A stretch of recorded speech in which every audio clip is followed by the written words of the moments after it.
너희는 마음에 근심하지 말라. 요한복음 13장 31절부터 17장에 의거함. 거룩한 사랑과 가장 부드러운 동정심으로 제자들을 바라보시며 그리스도께서는 지금 인자가 영광을 얻었고 하나님도 인자를 인하여 영광을 얻으셨도다 라고 말씀하셨다. 유다는 다락방을 떠났으며 그리스도께서는 11 제자와만 함께 계셨다. 예수께서는 제자들과의 임박한 이별을 말하려고 하셨으나 이 일을 행하시기 전에 당신의 사명의 큰 목적을 지적하셨다. 그분께서 언제나 염두에 두셨던 것은 바로 이것이었다. 그분의 기쁨은 그분의 모든 굴욕과 고통이 아버지의 이름을 영화롭게 할 것이라는 사실이었다. 그분은 첫째로 당신의 제자들의 생각을 이 점에 향하도록 하셨다. 그 다음 그분은 애정을 느끼게 하는 소자들아 라는 말로써 그들에게 말씀하셨다. 소자들아, 내가 아직 잠시 너희와 함께 있겠노라. 너희가 나를 찾을 터이나 그러나 일찍 내가 유대인들에게 너희는 나의 가는 곳에 올 수 없다고 말한 것과 같이 너희에게도 이르노라. 이 말씀을 들을 때에 제자들은 기쁠 수가 없었다.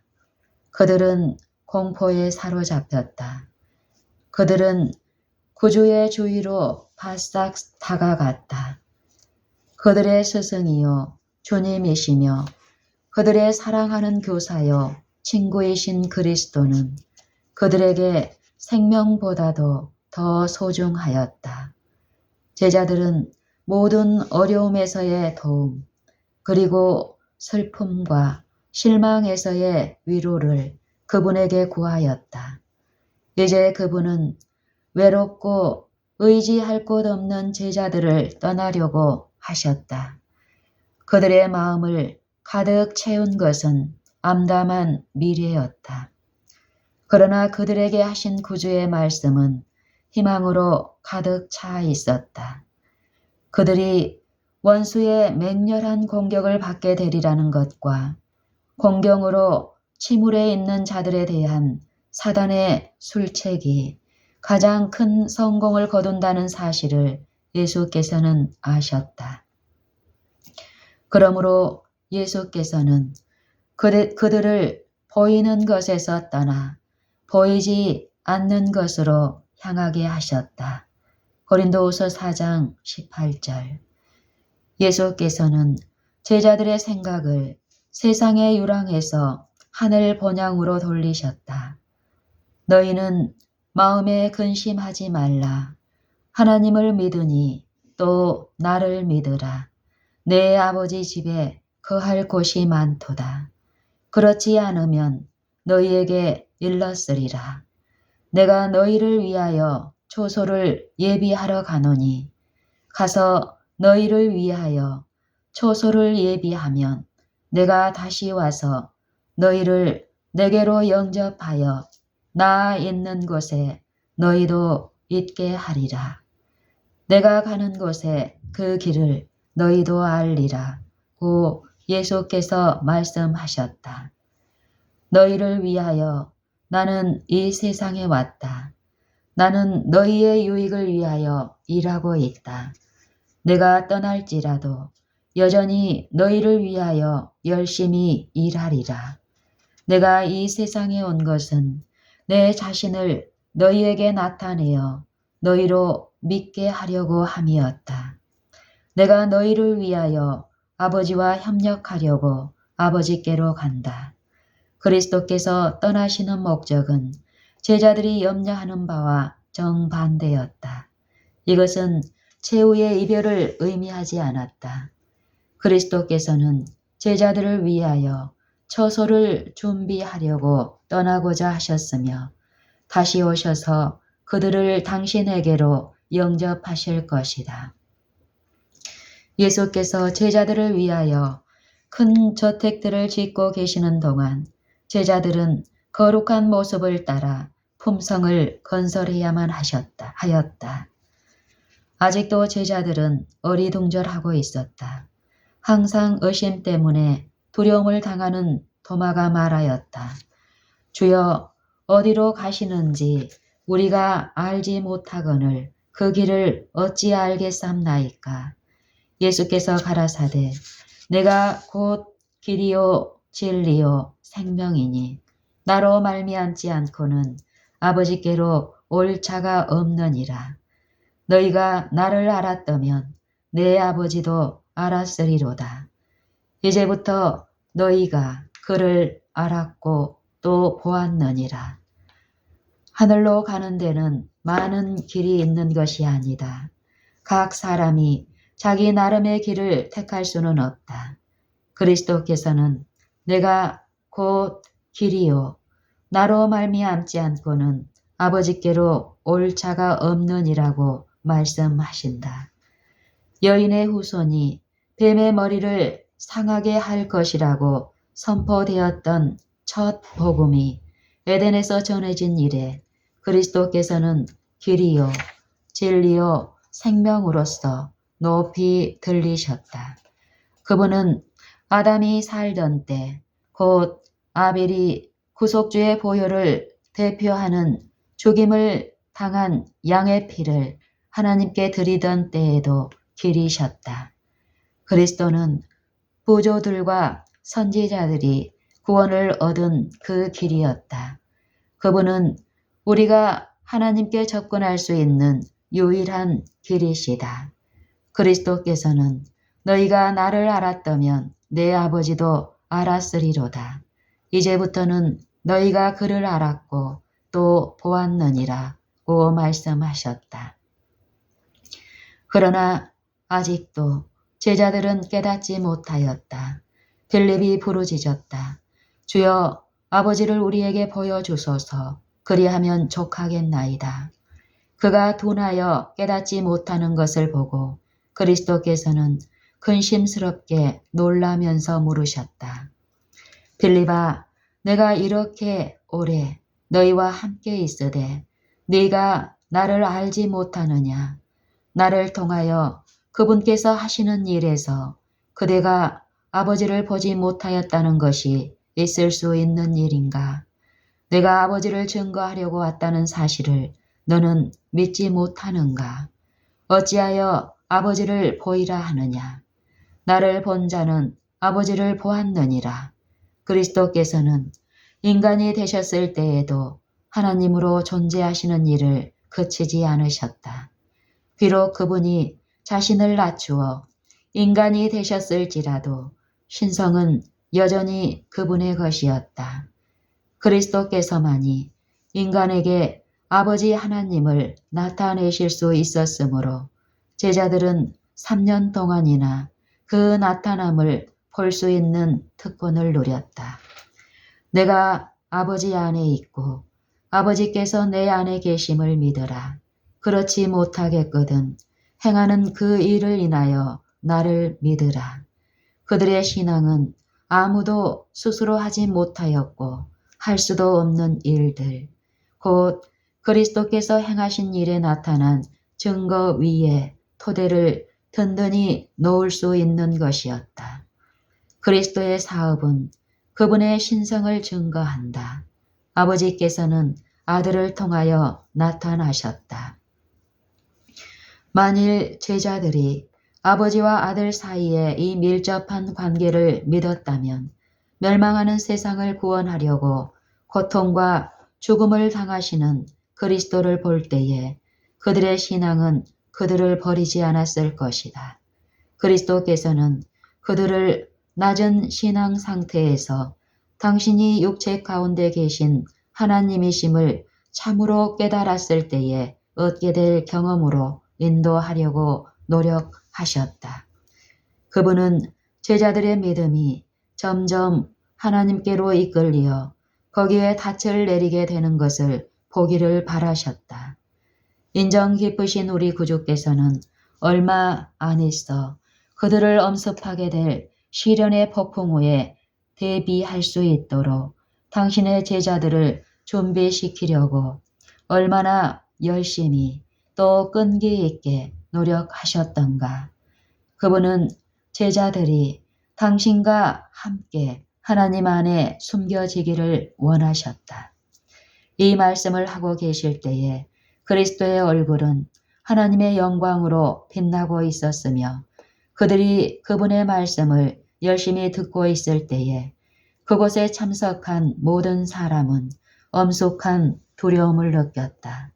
저희 마음은 더욱 결정적으로 예수께 이끌렸으며 그들이 더 큰 사랑으로 그리스도께 이끌릴 때 상호 간에도 가깝게 되었다. 그들은 하늘이 아주 가깝다는 것과 그들이 듣고 있는 말씀이 하늘에 계신 아버지께서 그들에게 보내신 기별임을 깨달았다. 그리스도께서 계속하여 말씀하셨다. 내가 진실로 진실로 너희에게 이르노니 나를 믿는 자는 나의 하는 일을 저도 할 것이요.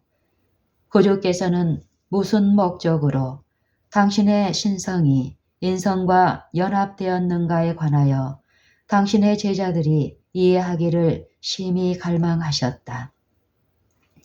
그분이 세상에 오신 것은 하나님의 영광을 나타내어 그 회복시키는 능력으로 인류를 향상시키고자 함이었다. 예수께서 저들 가운데 나타나시도록 하나님께서는 예수님 안에 나타내지셨다.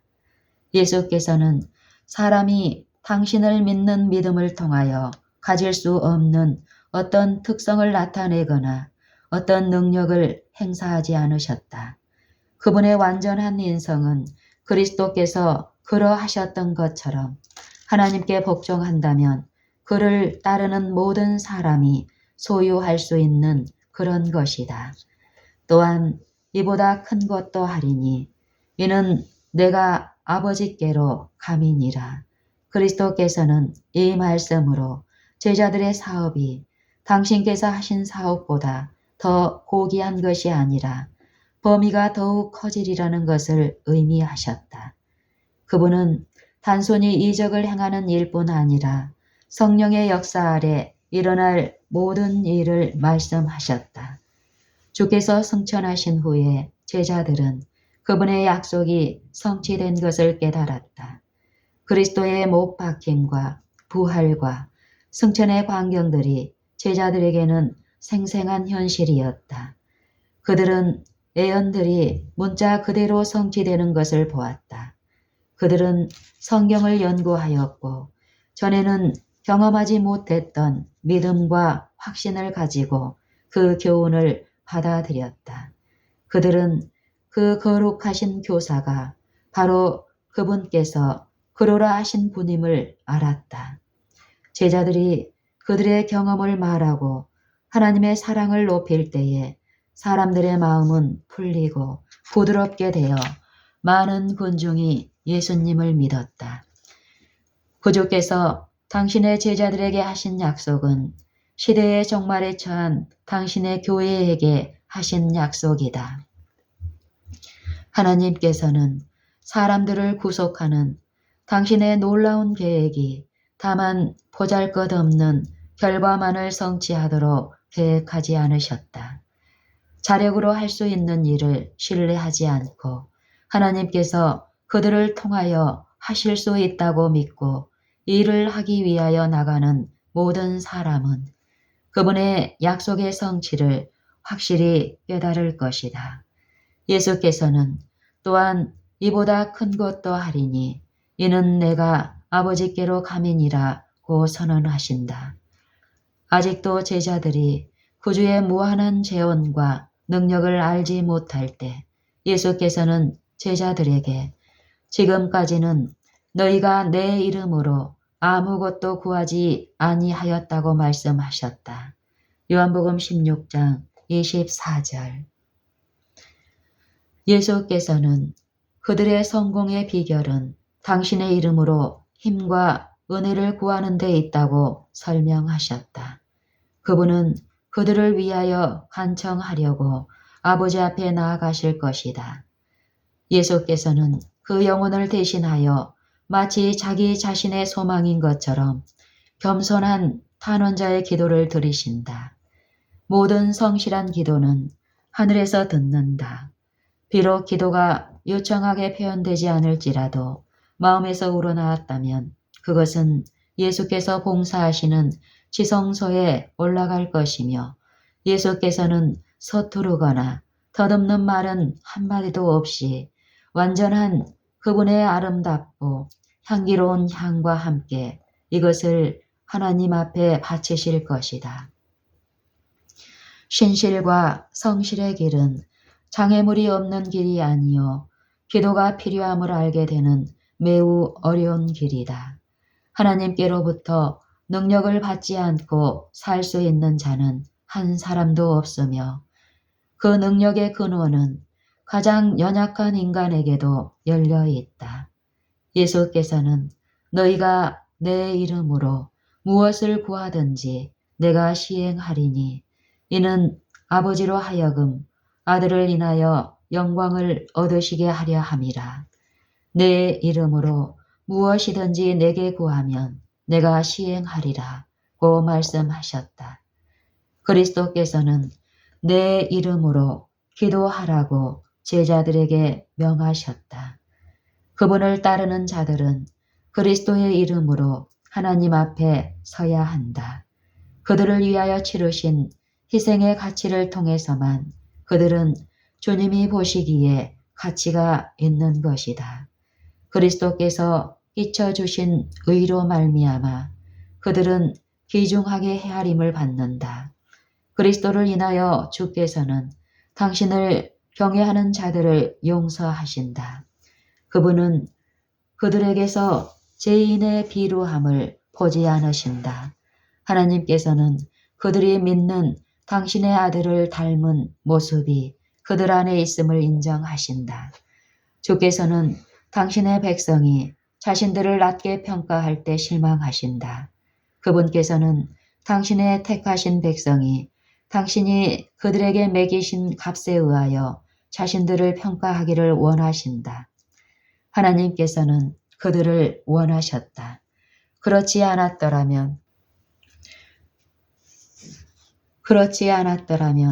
그분은 그들을 구속하려고 그처럼 값비싼 심부름으로 당신의 아들을 보내지 않으셨을 것이다. 그분은 그들을 쓰실 때가 있으시며 그들이 당신의 이름을 영화롭게 하려고 당신에게 가장 큰 요구를 할 때 매우 기뻐하신다. 만일 그들이 그분의 약속들을 믿는다면 그들은 큰 것을 기대할 수 있다. 그러나 그리스도의 이름으로 기도하는 것은 많은 것을 의미한다. 그것은 우리가 예수님의 품성을 받아들이고 그분의 정신을 나타내며 그분의 사업을 행하여야 한다는 것을 의미한다. 구주의 약속은 조건하에 주어졌다. 예수께서는 너희가 나를 사랑하면 나의 계명을 지키리라 고 말씀하신다. 그분은 사람들을 죄 가운데서 구원하지 않고 죄로부터 구원하신다. 그러므로 그분을 사랑하는 자들은 순종함으로 그들의 사랑을 나타낼 것이다. 모든 참된 순종은 마음에서 우러나온다. 그리스도와 함께 일하는 것은 마음이다. 만일 우리가 동의하면 그분은 우리의 마음과 정신을 당신 자신의 것으로 간주하시고 우리의 사상과 목적을 당신의 뜻과 일치하도록 융합하실 것이다. 그리하여 우리가 그분에게 순종한다면 그것은 우리 자신이 받은 자극을 실행하는 데 불과하게 될 것이다. 세련되고 성화된 의지는 그분의 일을 하는 데서 최고의 기쁨을 발견하게 될 것이다. 우리가 하나님을 아는 것을 특권으로 생각하고 그분을 알게 될 때에 우리의 생애는 계속적인 순종의 생애가 될 것이다.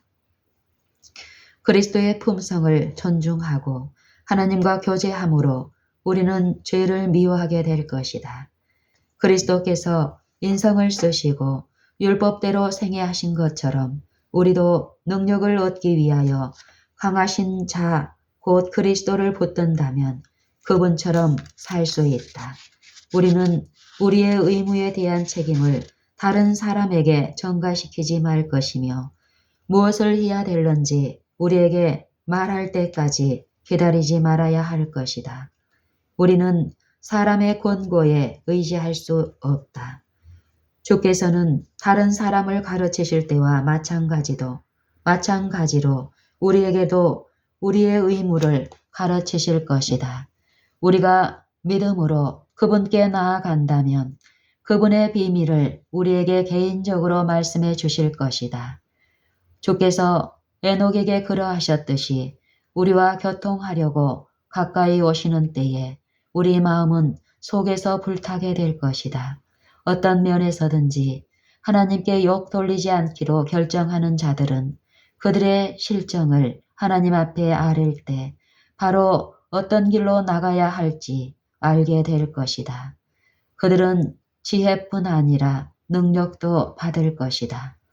그리스도께서 약속하신 순종과 봉사에 필요한 능력이 그들에게 주어질 것이다. 타락한 인간의 필요를 채워주기 위한 모든 것은 인간의 머리요 대표자이신 그리스도에게 주어졌다. 그러므로 무엇이든지 구하는 바를 그에게 받나니 이는 우리가 그의 계명들을 지키고 그 앞에서 기뻐하시는 것을 행함이라. 요한일서 3장 22절. 그리스도께서는 자신을 희생 제물로 바치시기 전에 당신을 따르는 자들에게 가장 필요하고 완전한 선물, 즉 그들이 도달할 수 있는 은혜의 무한한 근원이 될 선물을 주려고 노력하셨다. 그리스도께서는 내가 아버지께 구하겠으니 그가 또 다른 보혜사를 너희에게 주사 영원토록 너희와 함께 있게 하시리니 저는 진리의 영이라. 세상은 능히 저를 받지 못하나니 이는 저를 보지도 못하고 알지도 못함이라. 그러나 너희는 저를 아나니 저는 너희와 함께 거하시며 또 너희 속에 계시겠음이라. 내가 너희를 고아와 같이 버려두지 아니하고 너희에게로 오리라. 고 말씀하셨다. 요한복음 14장 16절로 18절. 이전에도 성령께서는 세상에 계셨으며 후속 사업이 시작된 바로 그때부터 그분은 사람들의 마음을 감동시켜 오셨다. 그러나 그리스도께서 세상에 계실 동안 제자들은 다른 조력자를 바라지 않았다. 그리스도께서 함께 계시지 않게 되자 비로소 제자들은 성령의 필요를 느끼게 되고 그때에 성령께서는 오실 것이었다. 성령께서는 그리스도의 대표자이시나 인간적인 개체로 계시지 않으며 따라서 자주 하신다. 그리스도께서는 인성의 제약 때문에 모든 장소마다 친히 계실 수 없었다. 그러므로 예수께서 아버지께로 가서 당신의 지상의 후계자로 성령을 보내시는 것이 그들에게 유익이었다. 그렇게 되면 지리적 위치나 개인적 접근성의 차이로 남달리 그리스도에게 특혜를 받을 사람이 따로 있지 않다. 성령을 통해 구주께서 누구에게나 다가가실 수 있기 때문이다. 나를 사랑하는 자는 내 아버지께 사랑을 받을 것이요 나도 그를 사랑하여 그에게 나를 나타내리라. 예수께서는 당신의 제자들의 장례를 하셨다. 어떤 이는 목 베임을 당하고 어떤 이는 십자가에 달리며 어떤 이는 바다의 고독한 바위 섬으로 유배당하고 다른 이들은 박해와 죽음을 당할 것을 보셨다. 그분은 시련을 당할 때마다 그들과 같이 하시겠다는 약속으로 그들을 격려하셨다. 이 약속은 하나도 그 효력을 상실하지 않았다. 주께서는 자기를 위하여 감옥에 갇혀 있거나 혹은 고독한 섬에 추방당한 당신의 충성스러운 종들을 모두 알고 계신다. 그분은 친히 당신의 임재로서 그들을 위로하신다. 진리를 위하여 신자가 불의한 법정에 설 때 그리스도께서는 그의 옆에 서신다. 그가 당하는 모든 비난을 그리스도께서 당하신다. 그리스도께서는 당신의 제자 대신 거듭 정죄를 받으신다. 예수께서는 어떤 사람이 감옥에 감금될 때에 당신의 사랑으로 그 마음을 아주 기쁘게 하신다. 당신을 위하여 어떤 사람이 죽임을 당할 때에 그리스도께서는 이렇게 말씀하신다. 곧 산자라 내가 전에 죽었었노라. 볼지어다 이제 세세토록 살아있어 사망과 음부와 음부의 열쇠를 가졌노라. 세세토록 살아있어 이제 세세토록 살아있어. 볼지어다 이제 세세토록 살아있어 사망과 음부의 열쇠를 가졌노라. 계시록 1장 18절. 그분을 위하여 희생한 생명은 영원한 영광에 이르도록 보존된다. 어느 때 어느 곳에서나 모든 슬픔과 고통 중에서나 앞길이 캄캄하고 장래가 암담하게 보일 때에 또한 우리가 무기력하고 외로움을 느낄 때에 믿음의 기도의 응답으로서 보혜사가 보내주실 것이다. 상황들은 우리를 지상의 모든 친구로부터 분리시키는지 모르지만 어떤 상황도 어떤 먼 거리도 우리를 하늘의 보혜사로부터 분리시키지 못한다. 우리가 어디 있든지 어디를 가든지 언제나 그분은 우리를 지지하고 붙들고 격려하고 위로하기 위하여 우리의 오른편에 계신다. 제자들이 아직도 그들의 영적 지각으로 그리스도의 말씀을 깨닫지 못하였기 때문에 다시 당신의 말씀의 뜻을 설명하셨다. 그리스도께서는 성령을 통하여 그들에게 자신을 나타내겠다고 말씀하셨다. 보혜사, 곧 아버지께서 내 이름으로 보내실 성령 그가 너희에게 모든 것을 가르치시리라. 그대는 더 이상 나는 이해할 수 없다고 말하지 못할 것이다. 그대는 더 이상 유리를 통하여 보는 것처럼 희미하게 보지 않을 것이다. 그대는 능히 모든 성도와 함께 지식에 넘치는 그리스도의 사랑을 알아 그 넓이와 길이와 높이와 깊이가 어떠함을 깨달을 것이다. 에베소서 3장 18절로 19절. 제자들은 그리스도의 생애와 사업을 증거해야만 하였다. 그들의 말을 통하여 주께서 지상에 사는 모든 백성에게 말씀하셔야 하였다. 그러나 그리스도의 굴욕과 죽음을 통해 제자들은 큰 시련과 실망을 맛보아야 하였다. 이 경험 후에야 그들의 말은 정확하게 될 것이었으니 이는 그리스도께서 약속하시기를 보혜사가 내가 너희에게 말한 모든 것을 생각나게 하시리라고 하셨기 때문이다. 예수께서는 말씀을 계속하셨다. 내가 아직도 너희에게 이를 것이 많으나 지금은 너희가 감당하지 못하리라. 그러나 진리의 성령이 오시면 그가 너희를 모든 진리 가운데로 인도하시리니 그가 자의로 말하지 않고 오직 듣는 것을 말하시며 장래 일을 너희에게 알리시리라. 예수께서는 제자들 앞에 진리의 광범위한 영역을 펼쳐 보이셨다. 그러나 서기관들과 바리새인들의 유전이나 금원과는 다른 예수님의 교훈을 지킨다는 것은 제자들에게 가장 어려운 일이었다.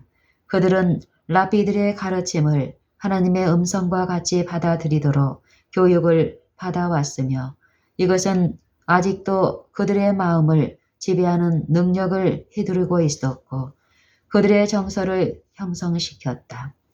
세속적 생각과 현세의 사물이 아직도 그들의 생각에서 큰 위치를 차지하고 있었다. 예수께서 그들에게 그렇게 자주 설명하셨지만 그들은 그리스도의 나라의 영적 성질을 깨닫지 못하였다. 그들의 마음은 혼란하게 되었다. 그들은 그리스도께서 제시하신 성경 말씀의 가치를 이해할 수 없었다. 그분의 교훈의 대부분이 그들에게 거의 잃어버려진 것처럼 보였다. 예수께서는 그들이 당신의 말씀에 참된 의미를 파악하지 못하였다는 사실을 아셨다. 그분은 성령께서 그들의 마음에 이 말씀을 생각나게 해 주시리라는 것을 자비롭게 약속하셨다. 예수께서는 제자들이 이해할 수 없는 많은 것을 말씀하지 않으신 채 남겨두셨다. 이것들 역시 성령께서 그들에게 알려주실 것이었다. 성령께서는 그들이 하늘의 사물들을 인식할 수 있도록 그들의 이해를 촉진시키실 것이었다. 예수께서는 진리의 성령이 오시면 그가 너희를 모든 진리 가운데로 인도하시리라고 말씀하셨다. 보혜사는 진리의 성령이라고 불린다. 보혜사의 일은 진리를 밝히고 보존하는 것이다. 그분은 먼저 진리의 성령으로 마음 가운데 거하시며 그리하여 보혜사가 되신다. 진리 가운데는 이완과 평화가 있으나 거짓 속에서는 참된 평화와 이안을 찾을 수가 없다. 거짓 교리와 유전을 통하여 사단은 마음을 지배하는 세력을 얻는다. 그는 사람들을 거짓 표준으로 인도함으로 품성을 일그러지게 한다. 성령께서는 성경 말씀을 통하여 마음에 말씀하시며 진리를 심령에 깊이 새기신다. 이와 같이 성령께서는 잘못을 드러내고 심령에서 그것을 내쫓으신다. 그리스도께서는 하나님의 말씀을 통하여 역사하시는 진리의 성령으로 말미암아 당신의 택하신 백성을 자기에게 복종하게 하신다. 성령의 직무를 제자들에게 묘사하면서 예수께서는 당신의 마음을 흥겹게 한 기쁨과 희망을 그들에게 고취시키려고 하셨다. 그분께서는 당신의 교회를 위하여 준비하신 많은 도움을 인하여 기뻐하셨다. 성령은 예수께서 당신의 백성을 높이기 위하여 아버지께 간청할 수 있는 모든 선물 중에 가장 고상한 선물이었다. 성령은 갱생시키는 주선자로서 주어져야 하였으므로 이분이 없이는 그리스도의 희생은 아무 소용도 없을 것이었다.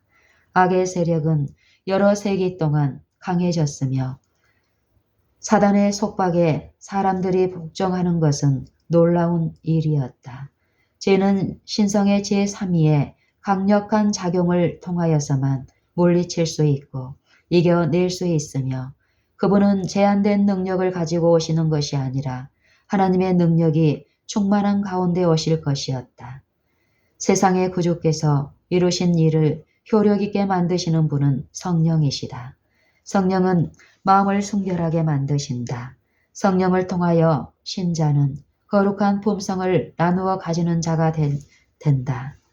그리스도께서는 모든 유전적이며 배양된 악의 성향들을 이기며 자신의 품성을 당신의 교회에 새기는 거룩한 능력으로서 성령을 주셨다. 성령에 대하여 예수께서는 그가 내 영광을 너희에게 나타내리라고 말씀하셨다.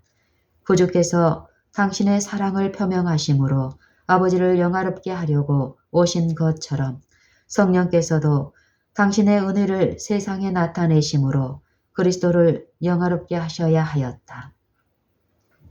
바로 하나님의 형상이 인간에게 재현되어야 한다. 하나님의 명예, 곧 그리스도의 명예는 당신의 백성의 품성을 온전케 하는 것과 관련되어 있다. 진리의 성령, 그가 와서 죄에 대하여, 의에 대하여, 심판에 대하여 세상을 책망하시리라.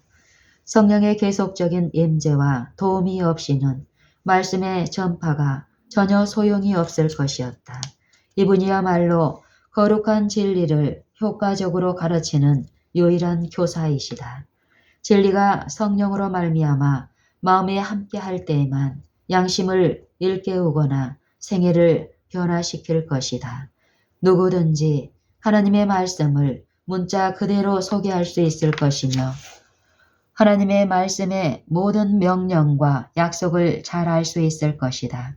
그러나 성령께서 진리를 깊이 감명시키지 않으면 반석 위에 떨어져 깨어질 영혼은 하나도 없을 것이다. 교육이나 유리한 지위가 아무리 위대하다 하여도 하나님의 성령과 협력함이 없이는 아무도 빛의 통로가 될 수 없다. 씨가 하늘의 이슬로 말미암아 생명으로 약동하기 전에는 복음의 씨 뿌림은 성공하지 못할 것이다. 성령께서 기도하던 사도들에게 임하신 것은 신약 성경 어느 한 책도 기록되기 전이었고 그리스도께서 승천하신 후에 어느 한 복음 설교도 설교되기 전이었다. 그래서 그들의 원수의 증언은 너희가 너희 교를 예루살렘에 가득하게 하였다는 것이었다. 사도행전 5장 28절. 그리스도께서는 당신의 교회에 성령의 선물을 약속하셨는데 이 약속은 처음 제자들에게 해당되었던 것처럼 우리에게도 해당된다. 그러나 모든 다른 약속처럼 이 약속도 조건하에 주어진다. 주님의 약속을 믿고 주장한다고 공언하는 자가 많다. 그들은 그리스도에 관하여 성령에 관하여 말하지만 아무런 유익을 얻지 못한다. 그들은 거룩한 능력의 지도와 제재를 받도록 영혼을 복종시키고자 하지 않는다. 우리가 성령을 사용할 수는 없다. 성령께서 우리를 사용하셔야 한다. 성령을 통하여 하나님께서는 당신의 백성 안에 자기의 깊으신 뜻을 위하여 소원을 두고 행하게 하신다. 빌립보서 2장 13절.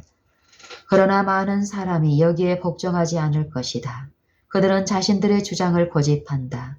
이것이 바로 저희가 하늘의 선물을 받지 못하는 이유이다.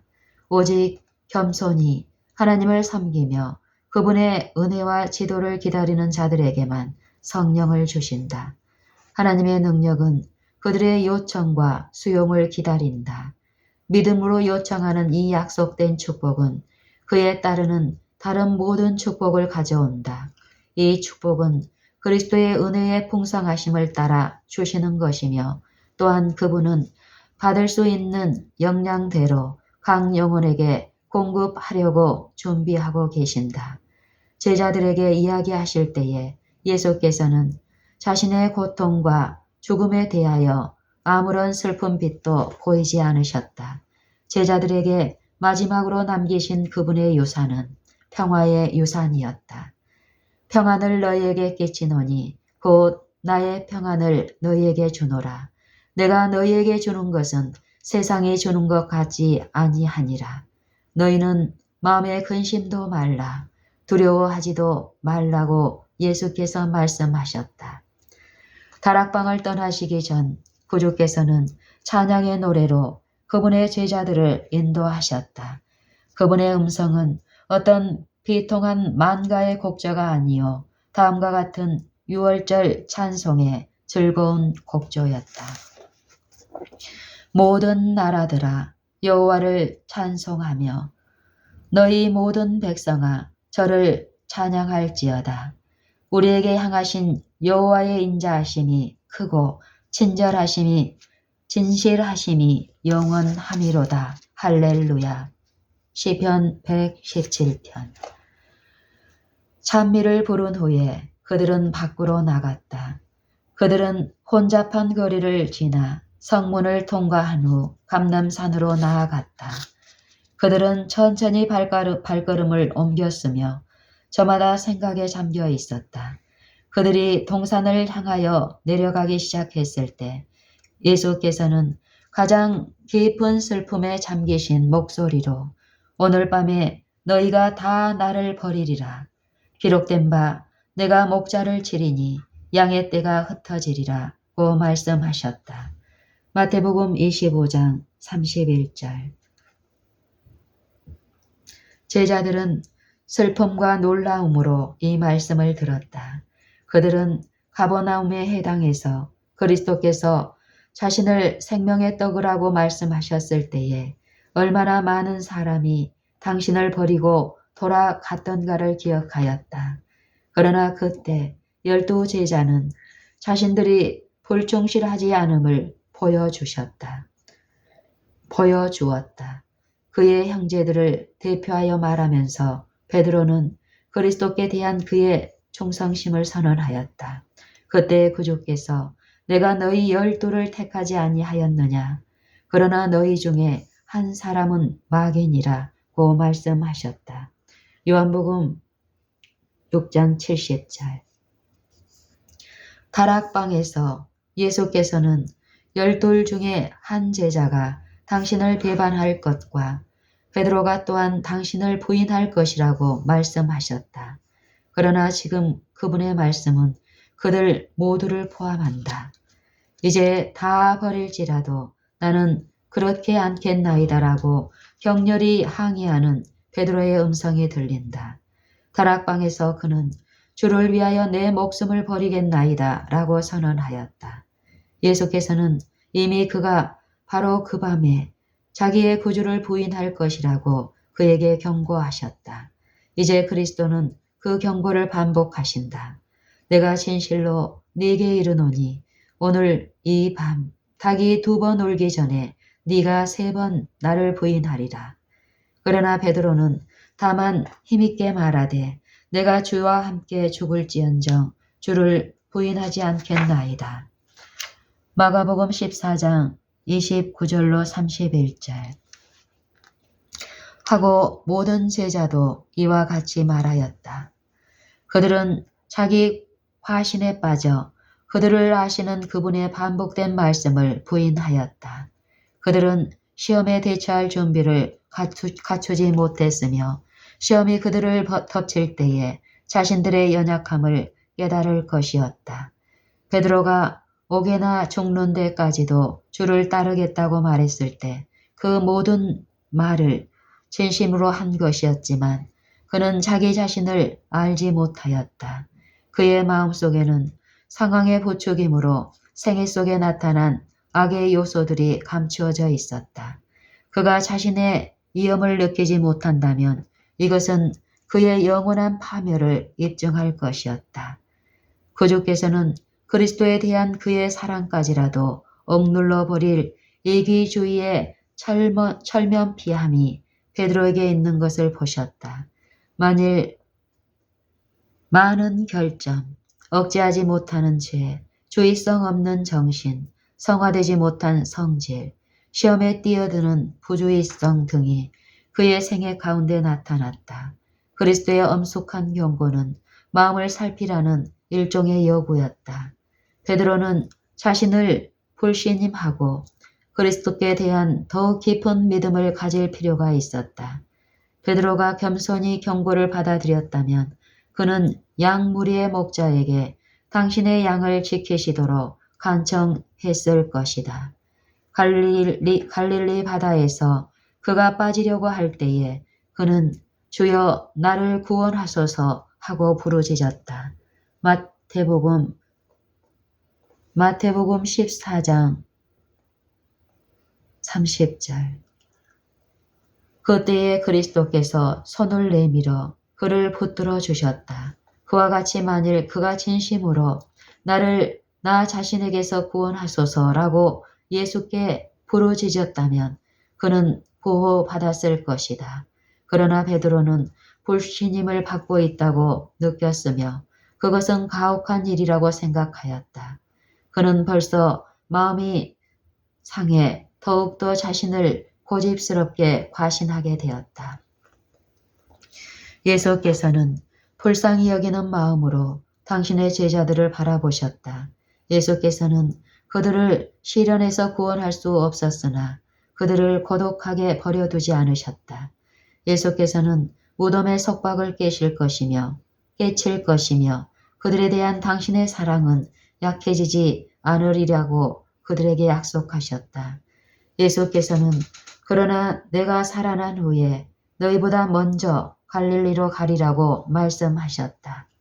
마태복음 26장 32절.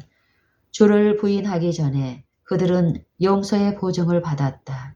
그분의 죽음과 부활 후에 그들은 용서를 받았다는 것과 그리스도에게 소중하였다는 사실을 알았다. 예수님과 제자들은 겟세마네로 가는 도중에 감람산 기슭에 도착하였는데 이곳은 예수께서 가끔 묵상하고 기도를 드리기 위하여 찾아오셨던 한적한 곳이었다. 구주께서는 세상에 대한 당신의 사명과 제자들이 유지해야 할 당신과의 영적 관계를 제자들에게 설명하고 계셨다. 이제 그분은 예증을 통하여 교훈을 설명하신다. 달이 밝게 비치어 한 무성한 포도나무를 그리스도 앞에 보여준다. 제자들의 주의를 이 포도나무에 집중시키면서 예수께서는 이것을 하나의 상징으로 사용하신다. 내가 참 포도나무요 라고 예수께서 말씀하신다. 우아한 종려나무나 높이 자란 백향목이나 강한 참나무를 선택하는 대신에 예수께서는 덩굴이 달려있는 포도나무를 지하여 자신을 나타내신다. 종려나무, 백향목, 참나무는 홀로 서 있다. 이 나무들은 아무런 지주도 필요치 않다. 그러나 포도나무는 시령을 감고 하늘을 향하여 올라간다. 그와 같이 인성을 쓰신 그리스도는 거룩한 능력에 의지하셨다. 내가 아무것도 스스로 할 수 없노라고 그리스도께서는 선언하셨다. 요한복음 5장 30절. 내가 참 포도나무요. 유대인들은 항상 포도나무를 가장 고상한 식물이며 힘있고 뛰어나며 열매 잘 맺는 모든 것의 상징이라고 생각하였다. 이스라엘은 하나님께서 약속의 땅에 심으신 포도나무로 대표되었다. 유대인들은 그들의 구원의 희망을 그들이 이스라엘과 연결된 사실에 근거를 두었다. 그러나 예수께서는 내가 참 포도나무요 라고 말씀하신다. 이스라엘과 연결되었다고 해서 너희가 하나님의 생명에 참여하는 자가 되고 그분의 약속의 상속자들이 될 수 있다고 생각지 말라. 나를 통하여서만 영적 생명을 받을 수 있다. 내가 참 포도나무요. 내 아버지는 그 농부라. 하늘에 계신 우리 아버지께서 팔레스타인 언덕에 이 좋은 포도나무를 심으시고 그분은 친히 농부가 되셨다. 많은 사람이 이 포도나무의 아름다움에 이끌리어 이것은 하늘에서 온 것이라고 선언하였다. 그러나 이스라엘의 지도자들에게는 이것이 마른 땅에서 솟아난 뿌리처럼 보였다. 그들은 이 나무를 꺾어서 상처를 입히고 그들의 거룩하지 못한 발로 짓밟았다. 그들의 생각은 이것을 영원히 멸하는 것이었다. 그러나 하늘의 농부께서는 그분의 나무를 결코 잊지 않으실 것이다. 사람들이 저희가 이를 죽였다고 생각한 후에 하나님께서는 이를 취하여 성벽 다른 편에 다시 심으셨다. 포도나무 그루터기가 더 이상 보이지 않아야 하였다. 이것은 사람들의 난폭한 공격을 피해 감추어졌다. 그러나 포도나무의 가지들은 성벽 위에 걸렸다. 이것들은 다른 포도나무를 대표해야 할 것이었다. 그 가지들을 통하여 접붙이는 가지는 여전히 그 포도나무의 연결될 수 있었다. 그것들로부터 열매를 얻었다. 거기에는 통행인들이 따먹을 수확이 있었다. 나는 포도나무요 너희는 가지니 라고 그리스도께서는 당신의 제자들에게 말씀하셨다. 비록 예수께서 그들을 떠나가려고 하셨지만 그들과 그분과의 영적 연합은 변함이 없을 것이었다. 그분은 가지가 포도나무에 연결된 것은 너희가 나에게서 지지를 받아야 할 관계를 나타내는 것이라고 말씀하셨다. 어린 가지는 산 포도나무에 접붙여지되 섬유줄과 섬유줄이 잎과 잎이 연결되어 포도나무 줄기로 자란다. 포도나무의 생명은 그 가지의 생명이 된다.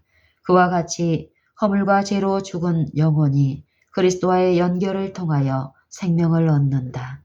그분을 개인의 구주로 믿음으로써 연합은 이루어진다.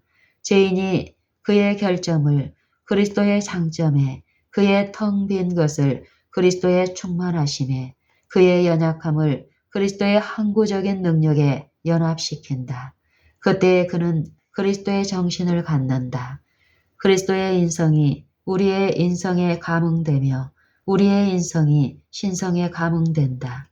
이와 같이 성령의 역사를 통하여 인간은 거룩한 본성에 참여하는 자가 된다. 인간은 사랑받으신 분인 예수 안에서 받아들여진다. 한번 이루어진 그리스도와의 연합은 지속되어야 한다. 그리스도께서는 내 안에 거하라. 나도 너희 안에 거하리라. 가지가 포도나무에 붙어 있지 아니하면 절로 과실을 맺을 수 없음 같이 너희도 내 안에 있지 아니하면 그리하리라고 말씀하셨다. 이것은 우연한 접촉이거나 또는 분리와 연결이 무상한 그런 결합이 아니다. 가지가 산 포도나무의 한 부분이 된다. 뿌리에서 가지로 생명과 힘과 과실의 풍성함을 전달하는 일은 끊임없이 계속된다. 포도나무에 붙지 않은 가지는 살 수 없다. 예수께서는 너희가 나를 떠나서는 아무것도 할 수 없으리라고 말씀하셨다. 너희가 나에게서 받은 생명은 계속적인 교통을 통해서만 유지될 수 있다. 내가 없으면 너희는 단 하나의 죄도 이길 수 없고 조그마한 유혹이라도 물리칠 수 없다. 내 안에 거하라. 나도 너희 안에 거하리라. 그리스도 안에 거한다는 것은 그분의 성령을 계속적으로 받아들여 그분의 봉사 사업에 전적으로 복종하는 생애를 의미한다. 교통의 통로는 인간과 하나님 사이에 계속적으로 열려 있어야 한다. 포도나무 가지가 산 포도나무에서 수액을 계속적으로 빨아 올리는 것처럼 우리도 예수께 매달려서 믿음으로 능력과 그분의 품성의 완전하심을 받아야 한다. 뿌리는 가지를 통하여 가장 먼 잔 가지에 이르기까지 영양분을 공급한다. 그와 같이 그리스도께서는 모든 신자에게 영적 능력의 흐름을 전달하신다. 영혼이 그리스도께 연결되어 있는 한 시들어 버리거나 부패할 위험은 없다. 포도나무의 생명은 가지에 달린 향기로운 열매 가운데 명백히 나타날 것이다. 예수께서는 저가 내 안에 내가 저 안에 있으면 이 사람은 과실을 많이 맺나니 나를 떠나서는 너희가 아무것도 할 수 없음이라고 말씀하신다. 우리가 하나님의 아들을 믿는 믿음으로 살 때에 성령의 열매가 우리의 생애 가운데 나타날 것이며 한 사람도 잃어버림을 당치 않을 것이다. 내 아버지는 농부라. 물은 내게 있어 과실을 맺지 아니하는 가지는 아버지께서 이를 제해 버리시고 접붙인 가지가 외형으로는 포도나무에 연합된 것처럼 보이지만 생명적인 연결이 이루어지지 않을 수도 있다. 그렇게 되면 자라지도 열매를 맺지도 못할 것이다. 이와 같이 믿음으로 말미암는 참된 연합 없이 그리스도와의 외형적인 연결이 있을 수도 있다. 신앙 고백이 사람들에게 교회에서 자리를 차지하도록 하지만 그러나 품성과 행동은 그들이 그리스도와 연결이 되어 있는지 어떤지 보여줄 것이다. 과실을 맺지 않으면 그들은 거짓 가지들이다. 그들이 그리스도에게서 분리되는 것은 죽은 가지가 예증하는 것처럼 완전한 멸망을 의미한다. 그리스도께서는 사람이 내 안에 거하지 아니하면 가지처럼 밖에 버리워 말라진다니 사람들이 이것을 모아다가 불에 던져 사르느니라고 말씀하셨다. 무릇 과실을 맺는 가지는 더 과실을 맺게 하려 하여 이를 깨끗하게 하시느니라. 예수님을 따라다닌 선택받은 12 제자 중 한 제자는 시든 가지로서 곧 찍어버림을 당할 것이었으며 나머지 제자들은 전정하는 칼에 쓰라린 시련을 통과해야만 하였다. 예수께서는 엄숙하고도 친절하게 농부의 의도를 설명하셨다. 가지를 치는 일은 고통을 유발할 것이었지만 칼을 대시는 분은 아버지시다. 아버지께서는 난폭한 손으로나 무관심한 마음으로 일하지 않으신다. 땅에 늘어지는 가지들이 있다. 이것들은 덩굴이 땅의 지주에 붙지 않도록 잘라버려야 한다. 그것들은 하늘로 뻗어나가야 하며 그들의 지주를 하나님 안에서 찾아야 한다. 과실로 가야 할 생명의 수액을 빨아들이는 과도한 잎들은 잘라버려야 한다. 의의 태양에 치료하는 광선이 활동 공간을 넓혀주기 위해 옷자란 것들은 잘려야 한다. 농부는 과실이 알차고 더욱 많이 열리도록 하기 위하여 해롭게 자란 가지는 잘라버린다. 예수께서는 너희가 과실을 많이 맺으면 내 아버지께서 영광을 받으실 것이라고 말씀하셨다. 하나님께서는 그대를 통하여 당신의 품성의 거룩함과 자비와 동정을 나타내기를 원하신다. 그러나 그 주께서는 제자들에게 열매를 맺도록 노력하라고 명령하지 않으신다. 너희가 내 안에 거하고 내 말이 너희 안에 거하면 무엇이든지 원하는 대로 구하라. 그리하면 이루리라고 예수께서는 말씀하신다. 말씀을 통하여 그리스도께서 그분의 추종자들 속에 거하신다. 이것이 그분의 살을 먹고 그분의 피를 마시는 것으로 표현된 그와 같은 생명의 연합이다. 그리스도의 말씀은 영이요 생명이다. 말씀을 받아들임으로 그대들은 포도나무의 생명을 받는다. 그대들은 하나님의 입으로 나오는 모든 말씀으로 살 것이다. 마태복음 4장 4절. 그대들 안에 있는 그리스도의 생명은 그분 안에서처럼 동일한 열매를 생산한다.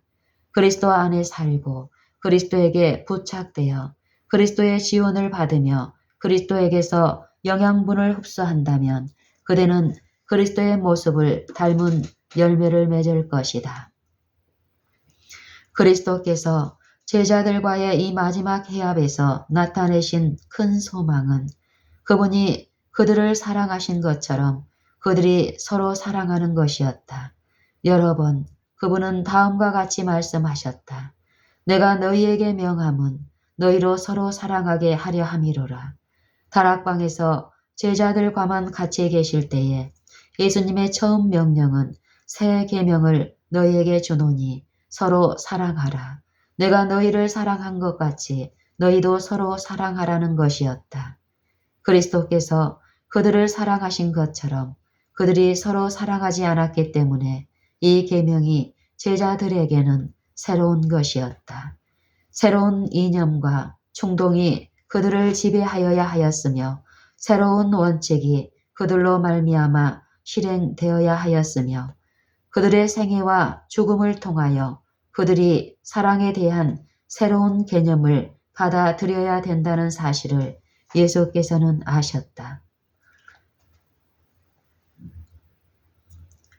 새로운 이념과 충동이 그들을 지배하여야 하였으며 새로운 원칙이 그들로 말미암아 실행되어야 하였으며 그분의 생애와 죽음을 통하여 그들이 사랑에 대한 새로운 개념을 받아들여야 된다는 사실을 예수께서는 아셨다. 서로 사랑하라는 명령은 그리스도의 자아 희생의 빛 가운데서 새로운 의미를 가졌다. 은혜의 온 사업은 사랑과 극기와 자아 희생적인 노력의 계속적인 봉사이다. 그리스도께서 지상에 머무르시는 매 시간마다 하나님의 사랑은 억제할 수 없는 물결로 그분에게서 흘러나오고 있었다. 당신의 성령의 감화를 받는 자들은 모두 그분이 사랑하신 것처럼 사랑할 것이다. 그리스도를 움직이게 한 모든 원칙이 그들 상호 간의 관계에서 그들을 움직일 것이다. 이 사랑은 저희의 제자된 증거이다. 예수께서는 너희가 서로 사랑하면 이로써 모든 사람이 너희가 내 제자인 줄 알리라고 말씀하신다. 사람들이 힘이나 사리로서가 아니라 사랑으로 결합할 때 그들은 모든 인간의 영향력을 능가하는 힘이 작용하고 있음을 보여주는 것이다. 이런 일치가 존재할 때 그것은 하나님의 형상이 인간 속에서 회복되고 있으며 생애의 새로운 원칙이 심어졌다는 증거이다.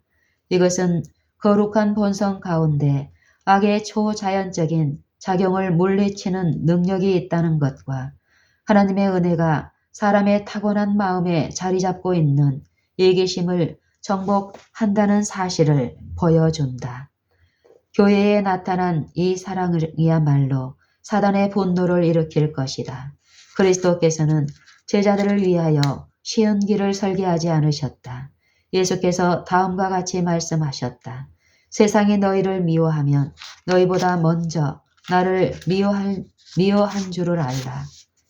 너희가 세상에 속하였으면 세상이 자기의 것을 사랑할 터이나 너희는 세상에 속한 자가 아니요 도리어 세상에서 나의 택함을 입은 자인고로 세상이 너희를 미워하느니라.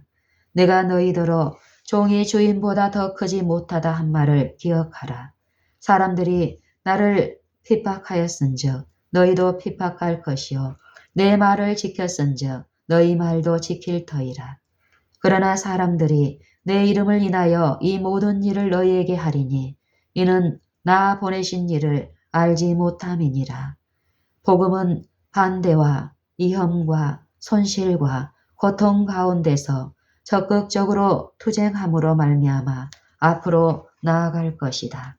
그러나 이 사업을 하는 자들은 다만 주님의 발자취를 따라가는 데 불과하다. 세상의 구주로서 그리스도께서는 계속적으로 외형상의 실패에 직면하셨다. 자비의 사자로 이 세상에 오신 그분은 당신이 향상시키고 구원하는 일에서 하고자 갈망한 일을 거의 하시지 못한 것처럼 보였다. 사단의 세력은 그분의 길을 방해하려고 계속적으로 일하였다. 그러나 그분은 낭망하지 않으셨다. 이사야의 예언을 통하여 그분은 내가 헛되이 수고하였으며 무익히 공면히 내 힘을 다하였다 하였도다. 정령이 나의 신혼이 여호와께 있고 나의 보응이 나의 하나님께 있느니라. 나는 여호와의 보시기에 존귀한 자라. 나의 하나님이 나의 힘이 되셨도다 라고 선언하신다. 다음에 기록된 말씀은 그리스도께 주어진 약속이다. 이스라엘의 구속자, 이스라엘의 거룩한 자이신 여호와께서 사람에게 멸시를 당하는 자, 백성에게 미움을 받는 자에게 이같이 이르시되 여호와께서 또 가라사대 내가 장차 너를 보호하여 너로 백성의 언약을 삼으며 나라를 일으켜 그들로 그 항모하였던 땅을 기업으로 상속하게 하리라. 내가 잡혀있는 자에게 이르기를 나오라 하며 흑암에 있는 자에게 나타나라 하리라. 그들이 줄이거나 목마르지 아니할 것이며 더위와 볕이 그들을 상하지 아니하리니 이는 그들을 긍휼히 여기는 자가 그들을 이끌되 샘물 근원으로 인도할 것임이니라. 이사야 49편 4절로 5절, 7절로 10절. 예수께서는 이 말씀에 의지하셨으며 유리한 것은 하나도 사단에게 주지 않으셨다. 그리스도께서 굴욕의 마지막 발걸음을 옮겨 놓으셔야 했을 때, 곧 가장 깊은 슬픔이 그분의 영혼을 둘러쌌을 때, 그분은 제자들에게 다음과 같이 말씀하셨다. 이 세상 임금이 오겠음이라. 그러나 저는 내게 관계할 것이 없느니라. 이 세상 임금이 심판을 받았음이니라. 요한복음 14장 30절, 16장 11절, 12장 31절. 이제 애언적 안목으로 그리스도께서는 당신의 마지막 큰 투쟁에서 벌어질 광경들을 훑어보셨다. 예수께서는 당신이 다 이루었다고 부르짖을 때에 온 하늘이 개가를 부를 것을 아셨다. 그분의 귀에는 멀리서 들려오는 음악과 하늘 조정에서 들려오는 승리의 함성이 들렸다.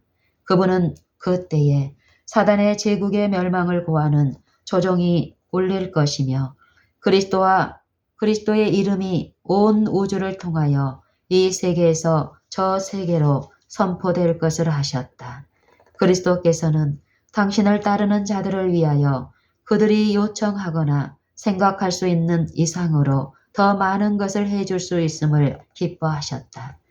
그리스도께서는 전능하신 섭리가 세상이 창조되기 전에 주어졌음을 알고 확신 있게 말씀하셨다.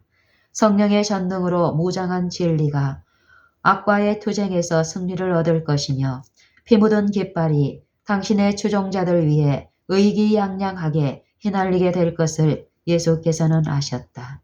신뢰하는 제자들의 삶이 자신의 생애처럼 끊임없는 승리의 연속일 것을 그분은 아셨다.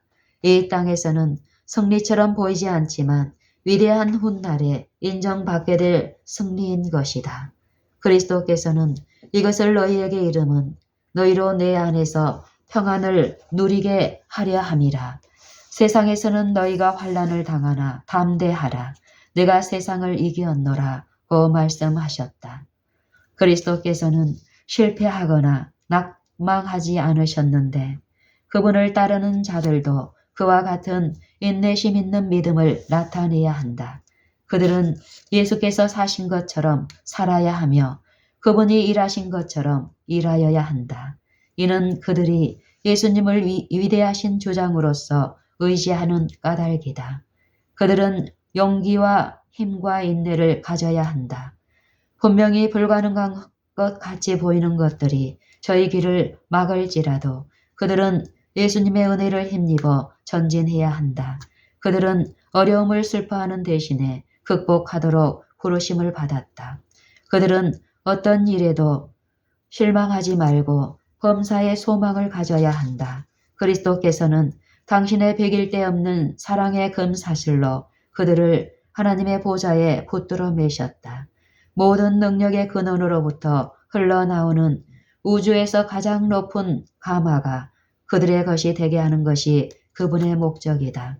그들은 악에 대적할 수 있는 능력을 가져야 하는데 그것은 세상이나 죽음이나 지옥이라도 정복할 수 없는 능력, 그리스도께서 승리하신 것처럼 그들을 승리하게 하는 능력이다. 그리스도께서는 하늘의 질서, 하늘 정부의 계획, 하늘의 거룩한 조화가 지상에 있는 당신의 교회에서 나타나게 되기를 계획하신다. 이렇게 하여 당신의 백성 가운데서 그분은 영광을 받으신다. 그분을 통하여 의의 태양은 광명한 광채를 세상에 비출 것이다.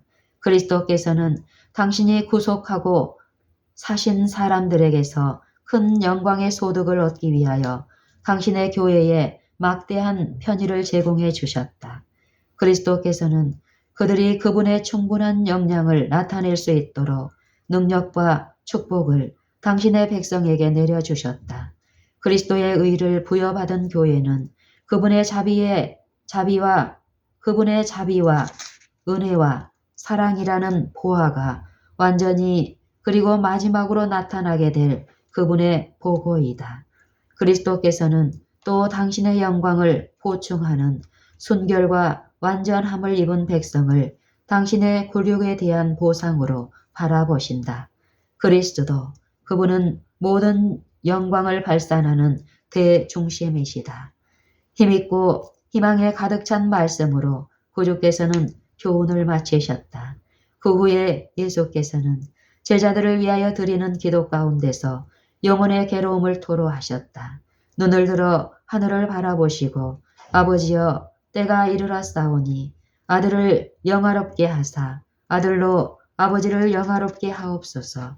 아버지께서 아들에게 주신 모든 자에게 영생을 주게 하시려고 만민을 다스리는 권세를 아들에게 주셨음이로소이다. 영생은 곧 유일하신 참 하나님과 그의 보내신 자 예수 그리스도를 아는 것이니이다 라고 기도하셨다. 그리스도께서는 당신에게 하도록 주어진 사업을 마치셨다. 그분은 지상에서 하나님을 영화롭게 하셨다. 그분은 하나님의 이름을 나타내셨다. 그분은 사람들 가운데서 그분의 사업을 계승할 자들을 모으셨다. 그리고 이렇게 말씀하셨다. 내가 저희로 말미암아 영광을 받았나이다. 나는 세상에 더 있지 아니하오나 저희는 세상에 있사옵고 나는 아버지께로 가옵나니 거룩하신 아버지여 내게 주신 아버지의 이름으로 저희를 보존하사 우리와 같이 저희도 하나가 되게 하옵소서. 내가 비옵는 것은 이 사람들만 위함이 아니요 또 저희 말을 인하여 나를 믿는 사람들도 위함이니 저희도 다 하나가 되어 곧 내가 저희 안에 아버지께서 내 안에 계셔 저희로 온전함을 이루어 하나가 되게 하려 함은 아버지께서 나를 보내신 것과 또 나를 사랑하심 같이 저희도 사랑하신 것을 세상으로 알게 하려 함이로소이다. 이와 같이 신적인 권위를 지닌 자의 언어로서 그리스도께서는 당신의 선택된 교회를 아버지의 팔에 위탁하셨다. 성별된 대제사장으로서 그분은 당신의 백성을 위하여 중재하신다. 충실한 목자로서 그분은 강하고도 확실한 피난처로 곧 전능하신 자의 그늘 아래로 당신의 양 무리를 모으신다.